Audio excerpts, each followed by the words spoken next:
Sahabat, Allah Subhanahu wa Ta'ala mengutus para nabi dan rasul ke muka bumi ini jumlahnya sangat banyak. Ada 124.000 nabi dan rasul. Dan kita ketahui bersama, nabi adalah seorang laki-laki, dapat wahyu dari Allah dan tidak wajib menyampaikan wahyu itu kepada umatnya. Sementara rasul adalah seorang laki-laki, dapat wahyu dari Allah dan wajib menyampaikan wahyu itu kepada umatnya. Maka dari sini kita bisa tahu, tidak semua nabi adalah rasul, tapi kalau rasul sudah pasti nabi. Dan dari 124.000 nabi dan rasul ini ada 313 yang rasul. Dan dari 313 ini yang wajib kita ketahui ada 25. Dari mulai Nabi Adam sampai Nabi Muhammad, itu yang wajib diketahui ada 25. Dan dari 25 ini Allah spesialkan lagi, Allah istimewakan lagi. Allah ambil 5 dan dijadikan 5-nya ini adalah ulul azmi. Apa itu ulul azmi? Ulul azmi secara bahasa sang pemilik tekad dan kesabaran yang kuat. Kenapa mereka dijuluki ulul azmi? Karena di dalam berdakwah kedahsyatan sabarnya mereka itu melebihi kedahsyatan sabarnya para nabi dan rasul yang lain. Allah spesialkan 5 karena mereka lebih gigih dalam berdakwahnya ketimbang para nabi dan rasul yang lain. Siapa 5 itu? Pertama, dari yang paling tua Nabi Nuh alaihissalam, kemudian Nabi Ibrahim alaihissalam, kemudian Nabi Musa alaihissalam, Nabi Isa, dan terakhir Nabi Muhammad sallallahu alaihi wasallam. Dan merekalah para pemilik tekad serta kesabaran yang sangat kuat. Kita tahu Nabi Nuh alaihissalam, beliau berdakwah selama 950 tahun, mendakwahi umatnya, mengajak mereka kepada Allah, istiqamah menasihati mereka agar tidak menyembah kepada selain Allah. Da'utuhu laila nahara sirra wa jihara. Aku telah mendakwahi mereka, kata Nabi Nuh, siang dan malam, pagi dan petang, baik secara sembunyi-sembunyi maupun terang-terangan. Akan tetapi mereka semakin dan semakin jauh, tidak mau mereka mendekat kepada Allah. Bayangkan 950 tahun ini bukan waktu yang sebentar, tapi sangat lama. Istiqamah dalam dakwah itu berat, apalagi ketika seorang itu dalam dakwahnya mengharap keselamatan orang-orang, tapi justru orang-orang yang dia ingin selamatkan malah membencinya, malah mencacinya, malah mengancam dan mengintimidasi dirinya. Itu bukan sesuatu yang ringan. Sehari, 2 hari, 3 hari, 4 hari, setahun, 2 tahun, itu masih ringan. Tapi Nabi Nuh 950 tahun, waktu yang sangat lama. Kalau beliau tidak memiliki kesabaran dan tekad yang sangat kuat, niscaya beliau tidak akan kuat melakukan hal ini. Dan kenapa Nabi Nuh bisa sampai berdakwah selama itu? Karena memang umur umat terdahulu itu sangat panjang. Ada satu kisah tentang seorang perempuan di zaman dahulu. Salah satu perempuan dari umat terdahulu itu menangis sejadi-jadinya. Lalu didatangi oleh Nabi pada zaman itu. Ditanya, "Wahai ibu, kenapa kamu menangis?" Sang ibu ini mengatakan, "Aku barusan ditinggal mati oleh anakku, padahal dia masih kecil." Ditanya sama Nabi itu, "Berapa umurnya memang?" Dijawab, "Dia baru 300 tahun." Syuf, bayangkan, 300 tahun dianggap masih kecil. Lalu sang Nabi mengatakan, "Ibu, jangan kamu menangis sebegitunya. 300 tahun ini sudah termasuk sangat lama. Karena di akhir zaman nanti akan ada muncul sekelompok manusia, umat yang umurnya hanya antara 60-70 tahun. Sang ibu pun kaget. Loh, 60-70 tahun saja? Pendek sekali umur mereka. Dia heran mengetahui bakal ada umat yang umurnya hanya 60-70 tahun, sebagaimana kita heran tentang usia-usia orang-orang terdahulu yang sampai ratusan bahkan ribuan tahun. Nabi Nuh berdakwah, memanggil manusia untuk kembali kepada Allah, tapi mereka justru malah semakin jauh, tidak mau menerima dakwahnya Nabi Nuh, kecuali cuma segelintir orang saja. Maka setelah puncak kesabarannya Nabi Nuh, maka Nabi Nuh berdoa kepada Allah. Dan perlu diketahui bahwa setiap nabi dan rasul itu diberikan satu bekal ad-da'wah al-mustajabah, satu bekal doa yang sangat mustajab yang pasti dikabulkan. Dan Nabi Nuh menggunakan dakwah mustajabahnya ini. Dia berdoa, "Ya Rabb, la tadhar 'alal ardi minal kafirin dayyara." Ya Allah, sudah habiskan semuanya saja. Lalu Nabi Nuh diperintahkan oleh Allah untuk membuat sebuah kapal bahtera yang sangat besar. Dan ingat, Nabi Nuh pada saat itu tidak mengetahui bakal adanya banjir yang sangat besar. Yang beliau tahu adalah membuat kapal adalah perintah Allah, dan perintah Allah harus dituruti. Maka beliau pun membuat kapal tanpa bertanya, kenapa saya disuruh membuat kapal? Kenapa saya harus melakukannya? Enggak. Keimanan para nabi dan rasul adalah keimanan yang sempurna. Ketika mereka mendapatkan perintah dari Allah, tanpa tanya mereka langsung laksanakan. Karena mereka tahu akan ada hikmah di balik perintah itu. Sebagaimana Nabi Musa alaihissalam. Nabi Musa ketika dikejar oleh Fir'aun, di belakang pasukan Fir'aun, di depan Laut Merah. Kalau mundur, ketangkep, mereka bakal digorok. Kalau maju, mereka tenggelam, dilahap oleh ombak di Laut Merah. Sehingga pada saat itu, Bani Israel yang dibawa oleh Nabi Musa, itu merongrong kepada Nabi Musa. Bagaimana ini Musa? Ini gara-gara kamu. Kita terpojok, di belakang Fir'aun, di depan laut. Mundur kena, maju kena. Ditakut-takuti Nabi Musa. Tapi Nabi Musa berkata, "Kalla inna ma'iya rabbi." Sesungguhnya Allah bersamaku. Lalu pada saat itu Allah Subhanahu wa taala memberikan wahyu kepada Nabi Musa, "Anidrib bi'asakal bahr."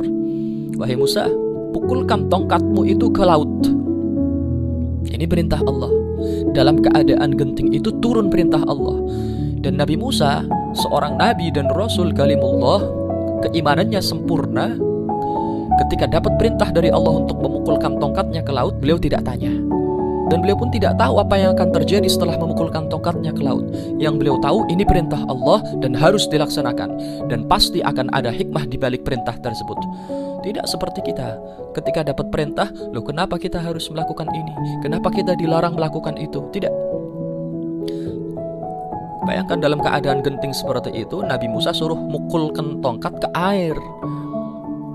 Tapi apa yang terjadi setelah itu? Allah tunjukkan mukjizat, Allah berikan keajaiban, Allah berikan pertolongan. Air yang tadinya landai, tiba-tiba Allah belah air tersebut. Sifat air yang harusnya mengalir dari atas ke bawah, tiba-tiba Allah balik mengalir dari bawah ke atas. Terbukalah jalan. Nabi Musa dan Bani Israel menelusuri jalan tersebut sampai mereka tiba di seberang. Sedangkan Fir'aun dan bala tentaranya ketika masih di tengah, Allah kembalikan sifat air itu seperti semula. Mereka terhantam oleh jumlah air yang sangat banyak. Itu Nabi Musa ketika dapat perintah dari Allah untuk memukulkan tongkat ke laut, beliau tidak pakai tanya, langsung dipukulkan karena akan ada hikmah di balik perintah tersebut. Ada juga kejadian pada saat perang Badar antara kaum muslimin yang jumlahnya 300-an melawan kaum kafir yang jumlahnya sampai 1.000. 300 orang melawan 1.000, secara jumlah mereka sudah kalah. Belum lagi persenjataan kaum muslimin ini sangat minim, sedangkan persenjataan kaum kafir ini sangat lengkap. Secara jumlah kalah, secara persenjataan kalah, dan secara kebiasaan pun juga kalah. Kenapa? Karena kaum muslimin, orang-orang Ansor, yang kebanyakan mereka adalah orang-orang Ansor, keseharian mereka adalah bercocok tanam sebagai petani. Sedangkan kaum Quraisy, memang mereka sudah terbiasa dengan perang. Jadi 3 sisi yang kaum muslimin kalah. Jumlah kalah, persenjataan kalah, kemampuan berperang kalah. Akan tetapi sejarah mencatat antara kaum muslimin dengan kaum kafir Quraisy pada saat perang Badar ternyata dimenangkan oleh kaum muslimin. Salah satu penyebab kemenangan itu selain keberadaan Nabi Muhammad di dalam pasukan mereka adalah kejadian ini. Satu sahabat, saking dahsyatnya dia itu berperang, menyabet-nyabetkan pedangnya ke musuh sampai pedangnya ini patah. Dan kita tahu bersama persenjataan kaum muslimin ini minim. Setelah patah, dia balik ke belakang menemui Rasulullah. Ya Rasulullah, pedang saya patah. Maka Rasulullah tengok kanan, tengok kiri, jelas tidak ada persenjataan. Yang beliau temukan hanya ranting. Beliau ambil, qatil bihada, lanjutkan perang pakai ini. Syuf, ranting, tapi ini perintah Rasul. Dan Rasul ma yantiqu 'anil hawa in huwa illa wahyu yuha, tidak mengucapkan, memerintahkan sesuatu kecuali sesuatu itu adalah wahyu dari Allah. Beliau mengatakan qatil bihada, lanjutkan perang dengan ranting ini. Maka sahabat yang telah terdidik dengan didikan Nabawi, telah terdidik langsung oleh tangannya Rasulullah, iman mereka sangat kuat.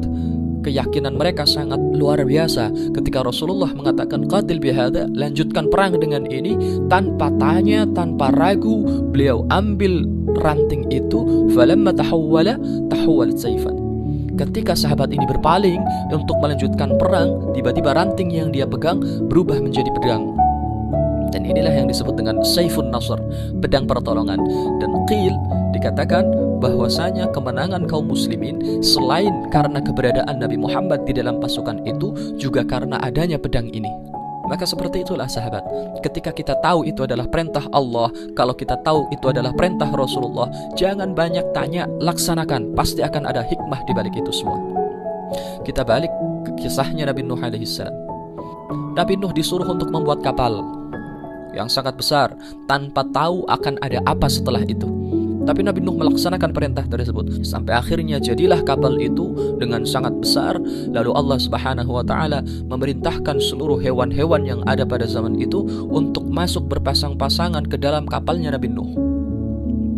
Maka setelah masuk semua, termasuk Nabi Nuh dan para pengikutnya, tiba-tiba turun hujan yang sangat deras. Bukan hanya di daerah itu, tapi seluruh permukaan bumi dituruni hujan yang sangat deras. Tidak hanya hujan yang sangat deras, juga muncul mata air yang menyemburat begitu dahsyat. Tidak hanya dari satu titik, tapi berbagai titik di belahan bumi ini, sehingga menyebabkan air naik begitu cepat. Semua tenggelam, bahkan gunung yang paling tinggi di zaman itu tenggelam. Tidak ada satu pun jengkal tanah yang tersisa di muka bumi ini. Manusia punah pada saat itu kecuali yang ada di dalam kapalnya Nabi Nuh alaihissalam. Sehingga Nabi Nuh juga dijuluki sebagai Abul Bashar, bapaknya para manusia. Kenapa? Karena manusia itu dimulai lagi dari Nabi Nuh. Memang Abul Bashar, bapaknya para manusia, yang pertama adalah Nabi Adam. Setelah beranak pinak, di zamannya Nabi Nuh semuanya musnah, semuanya sirna, dimulai dari Nabi Nuh lagi. Itu Nabi Nuh, ulul azmi yang pertama. Yang kedua Nabi Ibrahim alaihissalam. Kita tahu Nabi Ibrahim berdakwah di tengah-tengah umatnya, mengajak mereka untuk menyembah kepada Allah dan meninggalkan selain Allah, itu semenjak muda. Bahkan beliau pun harus melawan pamannya sendiri Azar, yang notabene pekerjaan dia adalah pembuat patung. Nabi Ibrahim ini semenjak muda sudah berdakwah. Dan beliau berdakwah ketika masyarakat dipimpin oleh seorang raja yang sangat bengis, kejam, dan memiliki kekuasaan yang luar biasa. Namanya Namrud. Dikatakan Namrud ini, dia menyuruh rakyatnya untuk menyembah dirinya sebagai dewa tertinggi, Tuhan yang paling tinggi. Selain juga ada dewa-dewa lain dalam bentuk patung untuk disembah oleh masyarakatnya. Dan ada satu hari di kerajaan tersebut yang mereka jadikan sebagai hari raya. Ketika hari raya ini, mereka semua keluar dari kerajaan untuk merayakan hari raya tersebut. Saat semua keluar, Nabi Ibrahim tidak keluar. Beliau malah masuk ke dalam kuil yang berisi patung-patung dan sesembahannya orang-orangnya Namrud. Beliau bawa kapak, beliau hancurkan semua patung-patung yang ada di dalam kuil itu dan menyisakan satu yang paling besar. Beliau kalungkan kapak yang beliau bawa itu ke patung yang paling besar, dikalungkan di lehernya. Beliau pun pulang. Ketika Namrud dan orang-orangnya telah pulang ke kerajaan, melihat apa yang terjadi pada Tuhan-Tuhan mereka, hancur Tuhan mereka, jelas Namrud marah. Dia bertanya, siapa yang melakukan semuanya ini? Ada informan yang memberitahu kepadanya, fatan yuqalu lahu Ibrahim. Ketika kita keluar semua, ada satu pemuda yang tidak ikut keluar, namanya Ibrahim. Maka Nabi Ibrahim pun dipanggil. Wahai Ibrahim, benar kamu tidak keluar pada saat kita semua keluar? Ya, benar.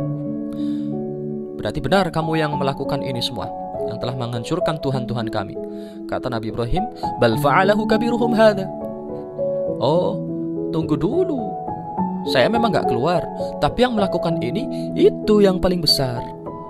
Kata Nabi Ibrahim, itu yang paling besar. Bal fa'alahu kabiruhum hadha. Maka Namrud jelas marah. Dia langsung menghardik Nabi Ibrahim, dasar bodoh kamu. Mana mungkin patung seperti itu bisa menghancurkan patung-patung yang lain. Dibalik sama Nabi Ibrahim, kamu yang bodoh. Sudah tahu itu patung gak bisa apa-apa, kok kamu sembah? Maka Nabi Ibrahim pada saat itu memenangkan debat, disaksikan oleh banyak orang. Tapi si Namrud, penguasa, jelas tidak terima kalau dia dikalahkan oleh seorang anak muda. Maka dengan kekuasaannya, Namrud perintahkan pasukannya untuk menangkap Nabi Ibrahim.